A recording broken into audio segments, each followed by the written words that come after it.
కల్తీ జరిగిన ట్యాంకర్లు నెయ్యి. ఇక్కడ ఒప్పుకున్నాడు అయితే కల్తీ జరిగిందని. తన హయాంలో అదే కల్తీ జరిగింది కదా. ఇక్కడ జరిగిన విషయం ఏంటంటే వాళ్ళు డైరీ ఫామ్ నేమ్ ని మార్చి మళ్ళీ రీఫార్మ్ చేస్తే వాళ్ళు ఐడెంటిఫై చేయలేకపోయారు అది. బట్ వచ్చిన వెంటనే అది ఐడెంటిఫై చేసుకుని ఆపేశారు. దొడ్డిదారిన పంపించడం ఏం లేదు. ఇప్పుడు basically Jaganmohan Reddy credit history check చేసుకుంటే తిరుపతి లడ్డు పైన అఘాయిత్యం జరిగింది.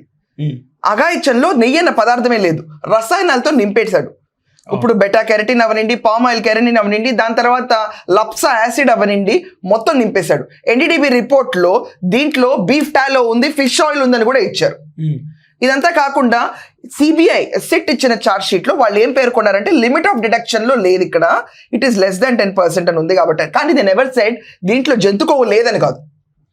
అసలు నెయ్యి అనే పదార్థమే లేకపోతే ఇతను కూర్చుని ప్రసాదం ఎలా తినాలి, ఇలా కళ్ళకద్దుకుని తినాల్సిన ప్రసాదం అంట. జగన్మోహన్ రెడ్డి నిజంగా కళ్ళకద్దుకుని ఎప్పుడైనా తిన్నావా నేను చేసిన యాక్షన్ లాగా?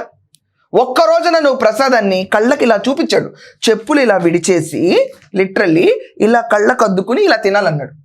జోక్ చేస్తున్నాడా?